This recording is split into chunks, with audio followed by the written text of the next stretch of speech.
The hero Leo Demonheart was the one who saved all of humanity by defeating the demon lord. Everyone was grateful, but there was one person who was very afraid of Leo's power, the king. The king became so scared of Leo's might that he chose to betray him. He banished Leo from the kingdom. This betrayal made Leo angry, and he decided that he would get revenge by joining forces with the very demons he had once fought. Leo then began his journey to a castle, where he hoped to join the demons' side. When he got there, he noticed that the castle was falling apart and in really bad shape. He didn't let that stop him, though, and went right into the throne room.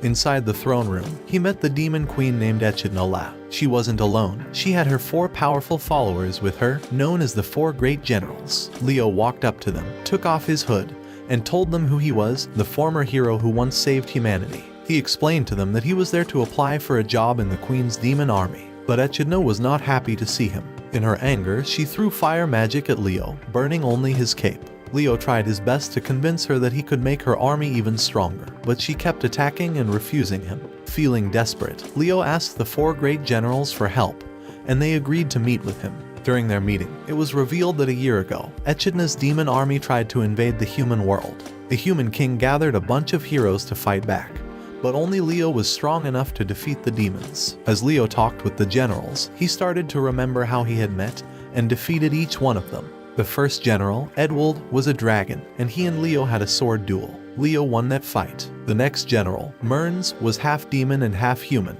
He was beaten by Leo's powerful magic. Leo also remembered meeting the third general, Lily, a beast who had forgotten who she was when they first met. Leo took care of her, but when she got her memory back, she tried to kill him. She lost the fight, and because of her tribe's belief in marrying the one who defeats you, she fell in love with Leo. The last general was Steina, a powerful succubus who uses magic. She lost to Leo when he made a barrier that stopped all her magic. Leo figured out that Steina was not very good at fighting up close, and that's how he defeated her. Steina wants to talk about something different, so she asks Leo why he wants to join their demon army. Leo starts to tell his story, and here's what he says. After he had a really tough battle with Echidna and managed to defeat her, he went back to the capital city where he was from. But when he got there, he noticed that people were looking at him in a strange way. They looked scared and worried. He soon figured out that word had spread all around that he was incredibly strong, and that made people scared. They were afraid that he might turn evil and use his strength to destroy everyone. That's why the king, who wanted to keep his people happy, called Leo to thank him for protecting something very important called the Philosopher's Stone. But then, the king told Leo that he had to leave and couldn't live in their lands anymore. So, Leo had to go into hiding and started traveling all over the world. He felt lost until one day he heard that Echidna was looking for new soldiers for her army. Leo thought that maybe he could join them, so he got ready to show Echidna what he could do. He felt that if the world wanted to get rid of him, he would be the one to get rid of them first. Steina listened to Leo's story and believed him. She decided that he could join the demon army, but only on a trial basis. He would have 1 month to prove himself, and Steina would keep a close eye on him. But there was one big rule. Queen Echidna couldn't find out that Leo had been hired. After the meeting, Leo went back to the throne room, thinking about how much work there was to do. When he was a hero, he had almost destroyed the entire demon army, so they would have to rebuild almost everything.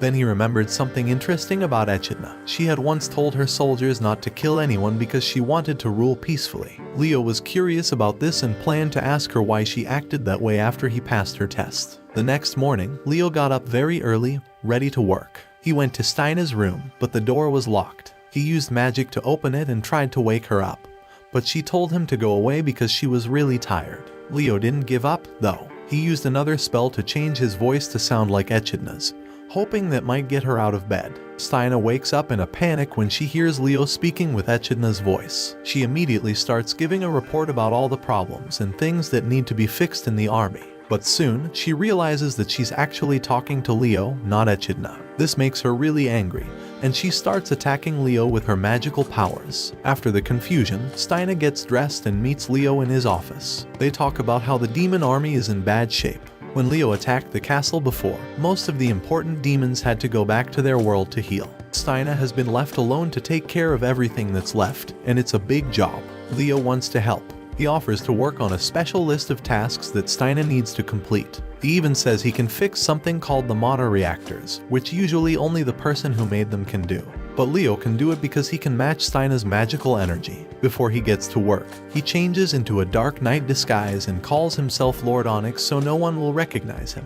As he's leaving the office, he sees a girl named Diana, who looks at Leo and then runs away. Leo doesn't let that stop him, and 30 minutes later, he's back in Steina's office, telling her that he's fixed the reactors. But Leo is tired, so he tells Steina that he needs to rest. Before lying down, he makes a magical sphere called the Mirage Eye so he can watch Steina work while he takes a break. Steina thinks he's had enough rest after a while, but Leo says he needs more. An hour goes by, and Steina gets really angry. She tries to pull Leo off the sofa, but he uses magic that makes everything heavy to stay put. This makes Steina even angrier, and she's about to use some powerful magic against him. But just then she's interrupted when Diana knocks on the door. Diana hands a special talisman to Leo, telling him that it worked perfectly. Steina learns that Leo had purchased a purple gem called an amethyst from a goblin creature. Leo then filled the gem with magical energy that matches Steina's, and he taught Diana how to use the charm to help with the energy reactors. Diana, in turn, found 3 more people to help her share the work. Leo asks Diana to continue looking after the reactors along with her new helpers, and he promises to create enough talismans for all of them.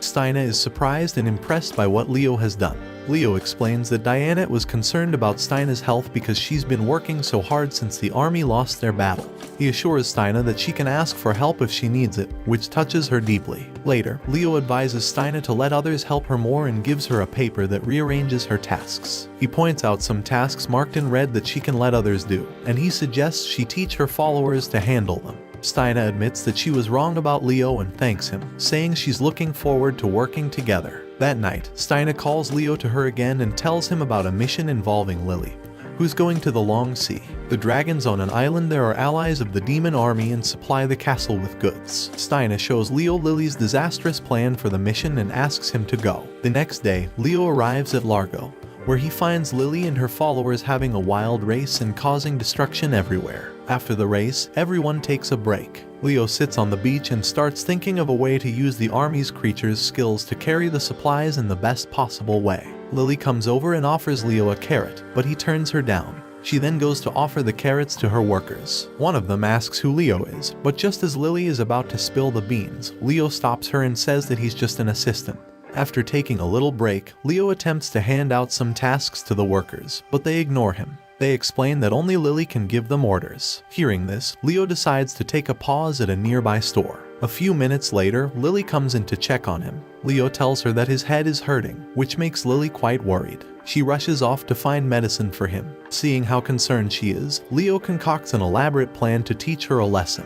When Lily comes back with the medicine, she finds Leo pretending to be on the brink of death, claiming that a poisonous snake bit him. He tells her that the only cure is some special herbs found in the western peaks. Lily immediately races off to find them.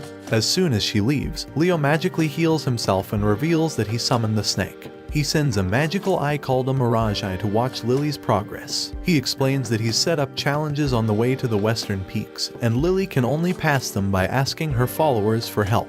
Meanwhile, Lily transforms into a divine wolf named Fenrir to collect the herbs faster. She reaches the first obstacle, an unbreakable rock. She tries to break it with sheer strength, but it doesn't work. Leo watches and waits, hoping she'll ask for help.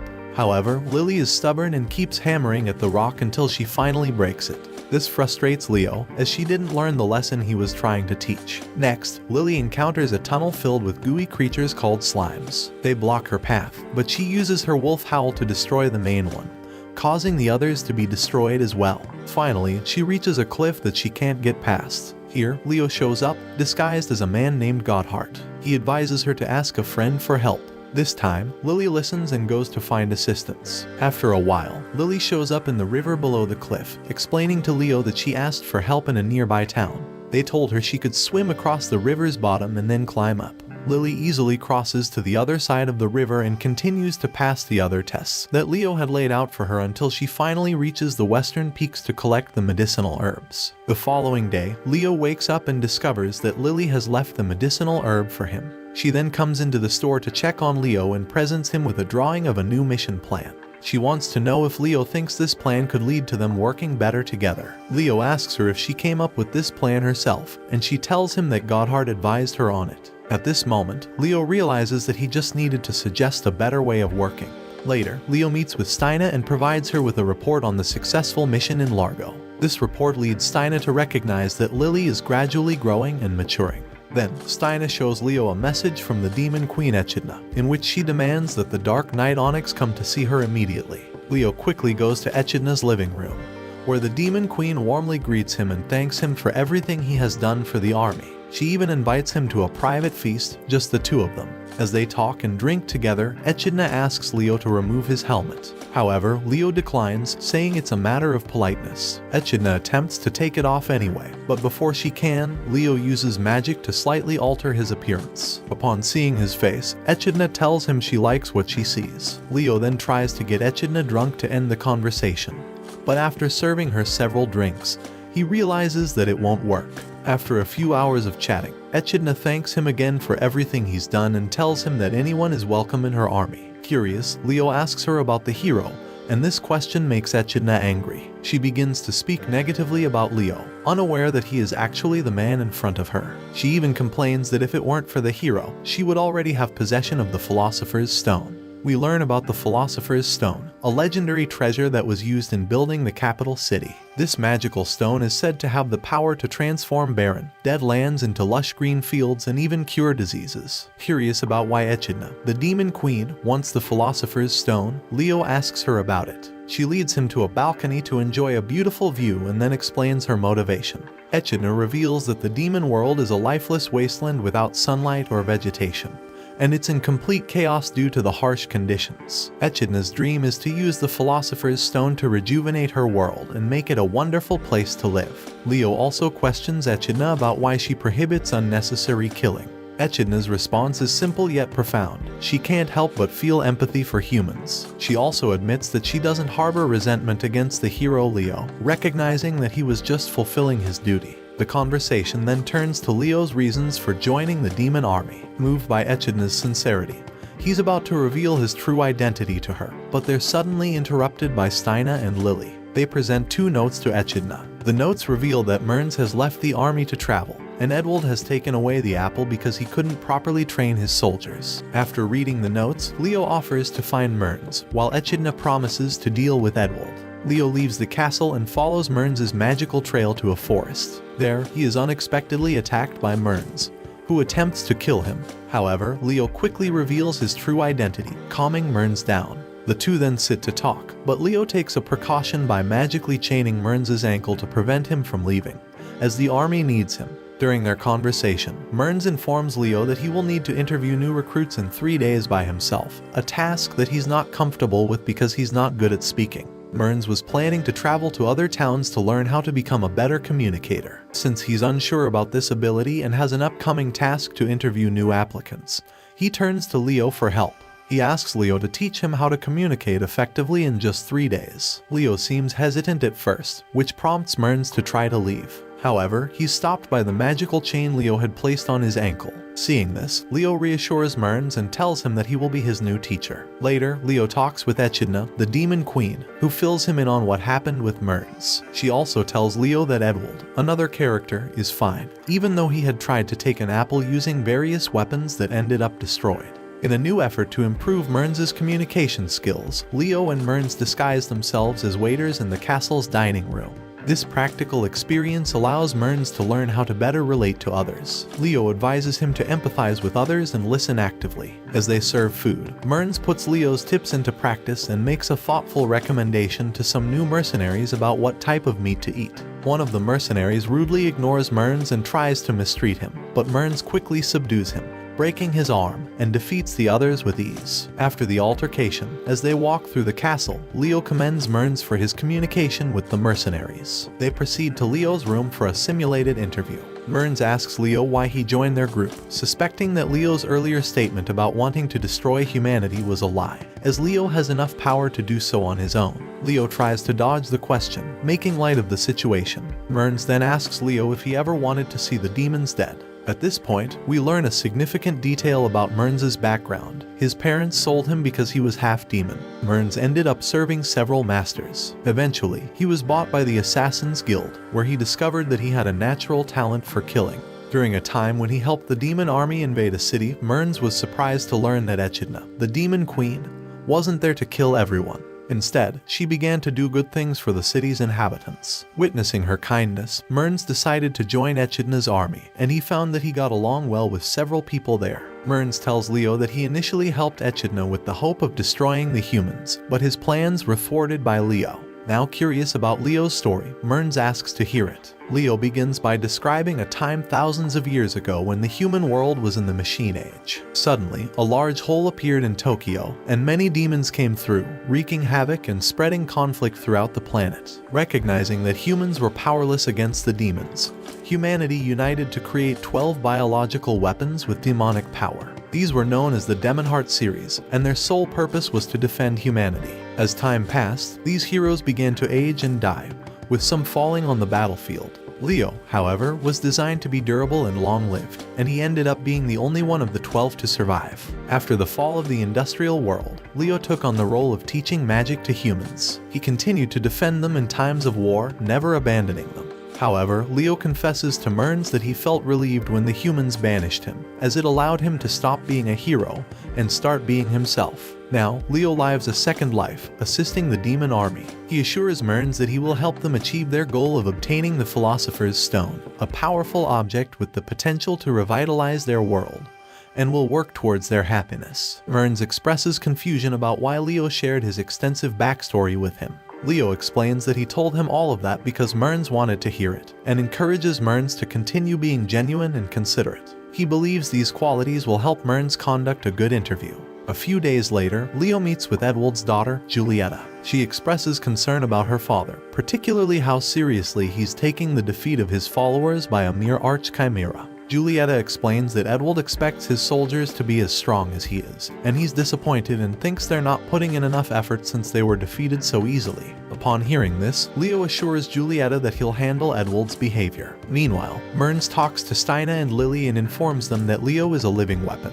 Steiner reacts by stating that if Leo does anything suspicious, they'll report him to Echidna, the Demon Queen. But for now, they decide to trust him while keeping an eye on his actions. The scene shifts to Leo pondering a plan to make Edwald a better teacher. He comes across Lily's new report, detailing the discovery of a giant monster known as Mechanical Golem, and this gives him a great idea. Later on, Echidna calls Leo to inform him that Edwald has decided to resign as a general and start over as a foot soldier. Leo reassures her that he'll take care of the problem. Before ending the call, Echidna tells Leo that once everything is resolved, she has something important to discuss with him. Finally, Lily presents the mechanical golem to Leo and Julieta. Leo explains that this giant monster is a weapon from the industrial age, and he plans to use it to solve the entire problem involving Edwald and his soldiers. A few hours after the earlier events, Edwald gathers his soldiers and tells them he's stepping down as general. He announces that Julieta will take over his position. However, their meeting is suddenly interrupted by the appearance of the mechanical golem at the camp.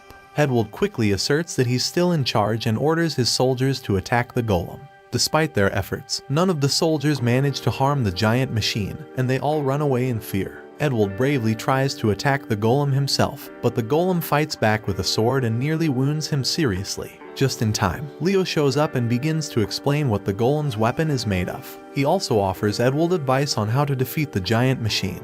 With Leo's guidance, Edwald starts to fight the golem effectively. Julieta then provides a crucial tip, pointing out that the machine's weak point is in its right torso. Edwald takes her advice, strikes at that spot, and successfully defeats the golem.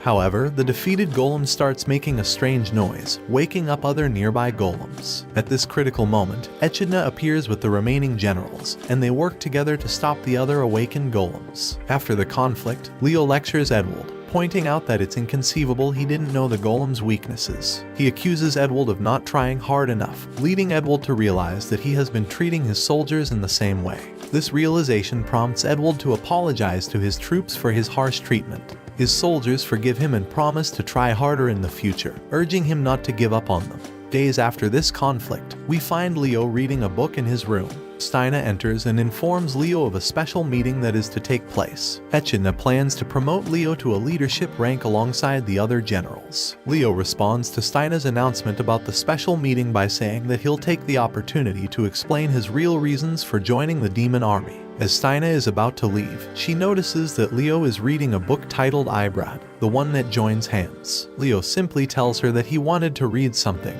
Without going into detail, once Steina leaves the room, Leo reflects on how the Ibrad in the book differs from the real-life one. This thought leads to a flashback from thousands of years ago, where Leo is about to kill an imp named Ibrad. In this flashback, Ibrad explains to Leo that not all demons wanted to attack humanity. The situation began when the Demon King accidentally opened a portal connecting the human world with the demon world. Many demons were curious and wanted to see what the human world was like, thinking it might be better than their own world. Ibrad grows excited as he talks to Leo, sensing that if he keeps Leo interested in his story, he might not be killed. He describes the human world as fascinating and speaks of the harmony that once existed there. Unfortunately, according to Ibrad, the Demon King, Belial disrupted this harmony with his violent ways. Leo recognizes the name Belial from human records. Ibrad suggests that perhaps someone from the demon royalty appeared in the human world in the past, which could explain why the name Belial is found in various books. As the conversation continues, Ibrad and Leo go for a walk, and Ibrad shares more of his story. He tried to return to his world, but the portal was sealed, leaving him trapped in the human world.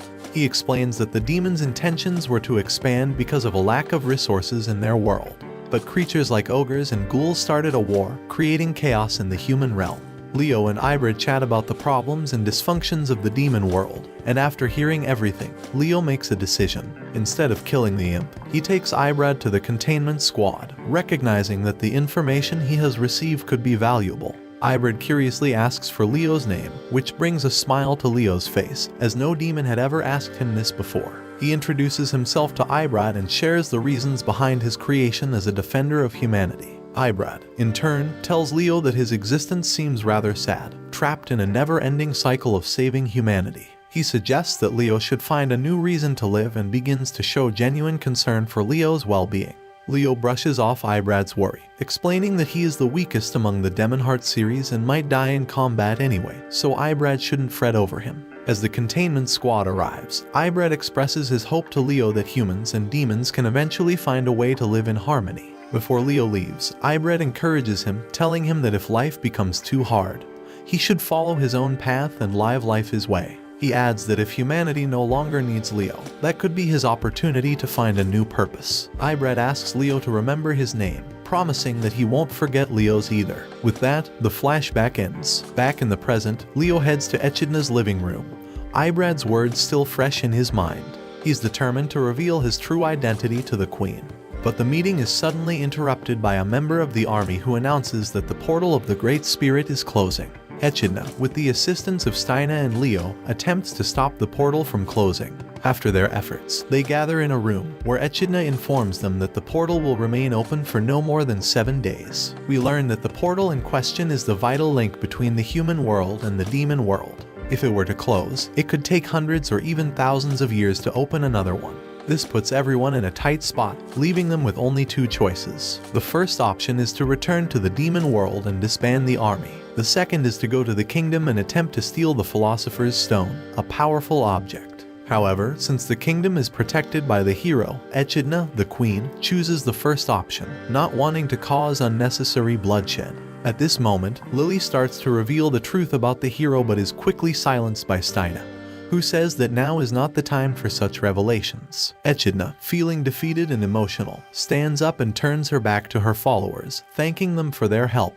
She does this to hide her tears, as she is heartbroken that she can't fulfill her dream of saving her world. Despite her sadness, she tries to stay strong, believing that a queen must never show weakness. However, Leo changes the course of the conversation by taking off his helmet and explaining that there are actually 2 Philosopher's Stones, not just one. Echidna is still facing away from him, so she doesn't see this revelation at first. Leo goes on to say that the Philosopher's Stone isn't a simple wish-granting device. They will need to find a manual that explains how it works so they can use its energy for Echidna's purpose. After explaining all this, Leo asks Echidna to turn around. When she does, she's shocked to see that Leo is really the hero she despises so much. This leads to her becoming very upset and causing a commotion.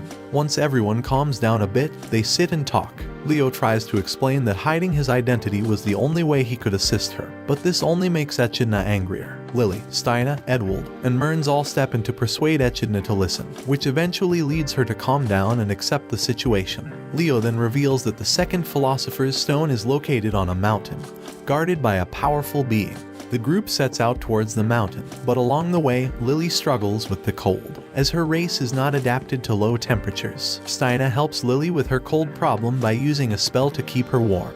With this problem solved, the group, including all the generals, can continue on their journey. As they walk, Leo and Echidna talk about the possibility of creating peace and harmony between the human and demon races. Echidna expresses her determination to do whatever it takes to achieve this peace, and Leo smiles in response. But Echidna notices a trace of sadness in his face. Before she can ponder it further, Leo starts teasing her, leading to a playful exchange where Echidna throws snow at him. She eventually dismisses the sadness she saw as just her imagination. The generals observe this interaction and are pleased to see that Leo and Echidna get along so well. They even think that Leo might become the 5th general. Then Leo shares the truth about his origin with Echidna. She's surprised to learn how old he is and the endless cycle of having to save humanity that he's caught in.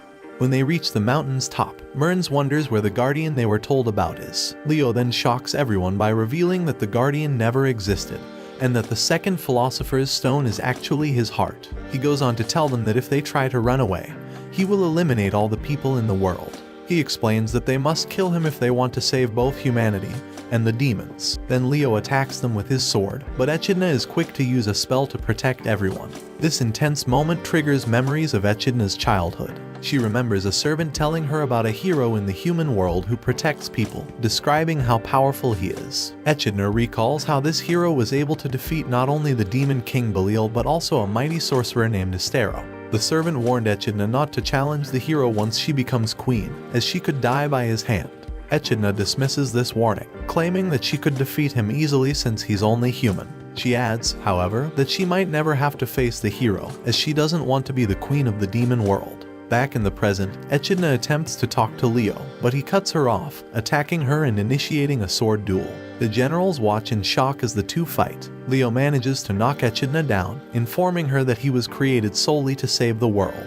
He then launches a powerful attack at her, but she dodges it. Leo tells Echidna that he will save the world even if he has to destroy it to do so, explaining that otherwise, he will lose his sense of identity. Echidna realizes that Leo's words are somewhat contradictory, but then his behavior takes a dark turn as he starts to act like a villain, laughing maniacally. He uses a wind spell to knock Echidna down and tries to kill her with his sword, but Edward steps in to stop him. He moves Leo away from the queen and attempts to face him one-on-one, telling Leo that they don't need to fight. Steina also tries to reason with Leo, but he grows angry, feeling that they don't understand the situation. He pushes Edward away and attempts to kill him, but Steina intervenes, using a spell to trap Leo in a dark, compressing prison. Leo quickly destroys the dark prison spell that had trapped him, without any apparent effort. He then kicks Edward, sending him flying away, and challenges Steina, saying that if he wants the Philosopher's Stone, he'll have to fight seriously. Steina tries to understand why Leo can't continue to help them as he has been, attempting to reason with him.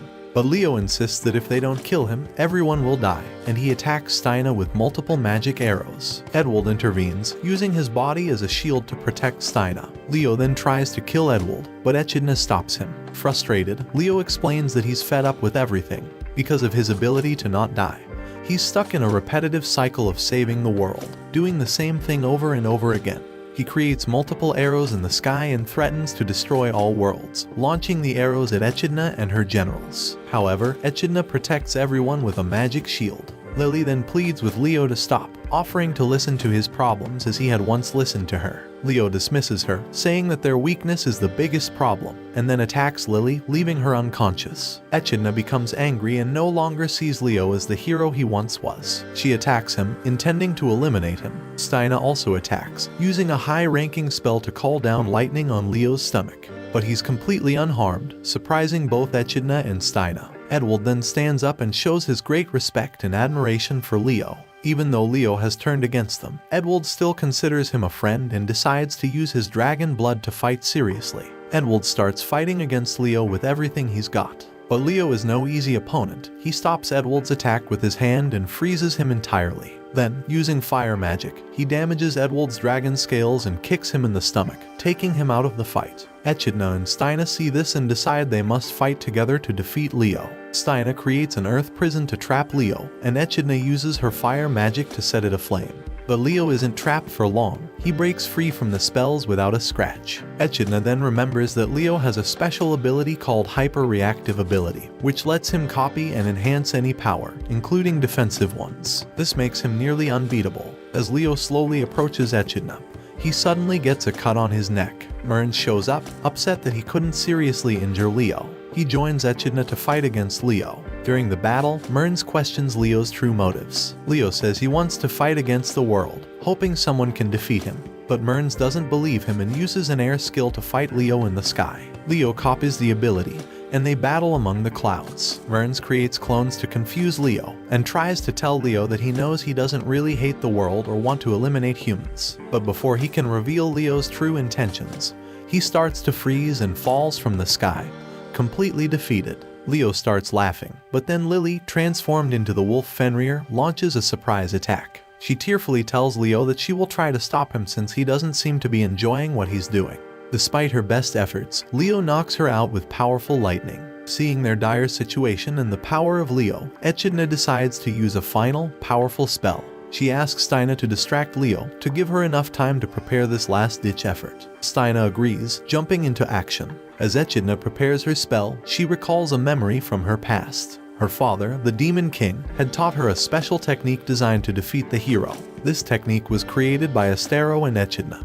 Even though it's a long shot, she decides to use it against Leo. Meanwhile, Steina tries to reason with Leo while she fights him. She points out his kindness, explaining that he had multiple chances to kill them all, but he didn't. But despite her words, Leo gets close to Steina and lands a punch in her stomach, causing her to fall in defeat. As Leo moves to finish her off, Echidna completes her spell. She unleashes her last-ditch effort, a powerful spell called Anti-Hero. As the spell hurtles towards Leo, he's flooded with memories. He remembers a time when he walked through the streets of Renales and saw a woman giving bread to happy children. The woman wished for everlasting peace in the world. But Leo realizes that he doesn't share the same wish. He feels an intense wave of sadness, knowing that his very existence relies on the threats that humanity faces. In his despair, he hatches a plan.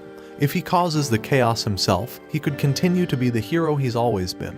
With this plan in mind, Leo visits an abandoned laboratory and uses his magic to repair the broken equipment. After his work in the lab, he manages to recreate the Demon Heart series, which he still had in development. Leo then declares his new mission to everyone. He will bring chaos to the world and eliminate humanity. This way, he can keep his identity as a hero and continue his rescue missions indefinitely. After his dark revelation, Leo goes back to the city and discovers that a new portal has appeared in the mountains. He announces that he will protect everyone, taking charge of the situation. However, something inside him recognizes the drastic actions he's been taking. He suddenly understands that he was on the brink of destroying humanity for his own selfish desires. This realization shakes him deeply, and he decides to head back to the laboratory he recently built. Once there, he begins to destroy all the heroes of the Demon Heart series, feeling guilty about what he almost did. But after a moment of remorse, he regains some calmness. He then makes a monumental decision. He will stop being a hero, and will give his Philosopher's Stone to someone more deserving. His new quest begins with him fighting and defeating the demon army that's been threatening humanity. During these battles, he encounters Echidna for the first time. He's impressed by her strong moral stance, as she orders her army not to shed unnecessary blood or engage in looting, destruction, or arson. Curious about Echidna, Leo kidnaps some of her soldiers to interrogate them. He finds that they all speak highly of their queen, which leads Leo to see Echidna as a potential successor. He then decides to test her and her generals, facing them in battle to gauge their determination and ability. After defeating all the generals and besting Echidna herself, Leo comes to believe that she's worthy of his Philosopher's Stone. Returning to the present moment, the spell Echidna cast, Anti-Leo, is bearing down on Leo. He offers her his thanks and accepts the full force of the attack. The spell's impact strips Leo of the abilities he's gained over 3,000 years, a significant blow. However, the spell also starts to affect Echidna. As she strains to maintain it, she begins to bleed. Echidna starts reflecting on Leo's life, coming to the understanding that his fate has been completely unjust. Despite being a hero, all he ever wanted was someone to save him. The irony and sadness of his situation begin to weigh on her. On the other hand, Leo expresses his contentment with having chosen the demon army as his companions. He fondly remembers the enjoyment he had spending time with Echidna and her generals. He begins to feel a sense of relief, knowing that his friends will likely succeed in bringing peace between the human and demonic worlds, even if it means his death. Suddenly, Echidna gives the command for her generals to strike Leo with their final attacks. They each unleash their most potent abilities, causing Leo to bleed for the first time in many years. Steina casts a mighty spell to try to eliminate Leo, but he calmly tells them that he's entrusting the rest to them. He then falls to the ground, prompting Echidna to cry out in a mix of anger and sorrow. After the battle, Leo wakes up, lying on the ground and on the brink of death. Surprisingly, he thinks to himself that losing actually feels good. Echidna and the generals gather around him. With a wistful smile, Leo mentions that he always wanted to play the role of a villain. He then informs Echidna that the Philosopher's Stone now belongs to her. However, Lily, overcome with emotion, pleads with them not to kill Leo, tears streaming down her face. Edwald and Mearns try to comfort her. As Echidna approaches Leo to extract the Philosopher's Stone, she hesitates and instead slaps him. She angrily tells him that she's too busy to do favors, and unexpectedly names Leo the ambassador between the human and demonic worlds. This announcement brings a smile to Edwald's face. Leo pleads with Edwald to see reason, but Edwald responds that he still has much to learn from Leo. He believes that Leo is the only one capable of uniting both the human and demonic worlds. Edwald agrees with Echidna's decision to keep Leo alive, showing faith in his mentor. Meanwhile, Lily scolds Leo, tears in her eyes, telling him that he should ask for help if he needs it. Leo, however, is more concerned about the limited time they have before his wound heals entirely, preventing the extraction of the Philosopher's Stone. Mearns then approaches Leo, and Leo feels a glimmer of hope that Mearns will be able to suppress his emotions and extract the Philosopher's Stone. Instead, Mearns begins to kick Leo, telling him that he knows Leo has always wanted to live. He berates Leo, urging him to fulfill his own desire to live rather than die. Frustrated that Mearns won't end his life, Leo turns to Steina for assistance. Steina, however, only points his spear at Leo, asking why he wants to die. Leo explains that his desire to die is to save humanity. Despite his strong sense of self, he still feels driven by his original programming to protect humanity. Steina argues that Leo's own ego should be sufficient to override this ingrained command and encourages him to try to do so. Leo closes his eyes and delves into his subconscious, where he hears a relentless voice urging him to protect humanity. It frustrates him, but after a few tense seconds, the voice stops. When Leo opens his eyes, he realizes that he has successfully deactivated the order imposed on him by humans. Echidna then speaks, telling Leo that if he truly wants to die, she will grant his wish. But she also states that since he no longer follows anyone's orders, he should work for her. At that moment, memories of Ibrad's words flood Leo's mind, causing him to break down in tears as his wound begins to close, marking a profound shift in his understanding of himself and his purpose. Echidna extends her hand to Leo and tells him to give up his life as a hero. Leo takes her hand and gets back on his feet, signifying his willingness to leave his heroic past behind. Echidna reassures him that his 3,000 years of suffering are finally over, a statement that fills all the generals with joy. After formally joining Echidna's army, Leo returns to the castle. He goes into a room where he finds the generals resting after the battle. Echidna is there as well, and she questions Leo, asking if he has any regrets since he missed his chance to die and free himself from his burdens, potentially for centuries to come. Leo assures her that he doesn't regret his choice. He explains that he wants to assist her in building a better world for both human and demon races, and therefore has no reason to feel any regret. Holding out his hand in a gesture of commitment, he promises to help in any way he can. Echidna reciprocates by extending her hand as well. However, their moment is interrupted by Julieta, who reports a new conflict involving the wyverns. Echidna quickly takes charge, waking the generals and assigning Edwald to handle the situation. More subordinates enter the room, seeking the assistance of the other generals, and it becomes clear that there's still much work to be done within the army. Echidna tells Leo that they must focus on the present tasks at hand. Leo confidently replies that he will take care of everything. Watch this next video. See you on the next one.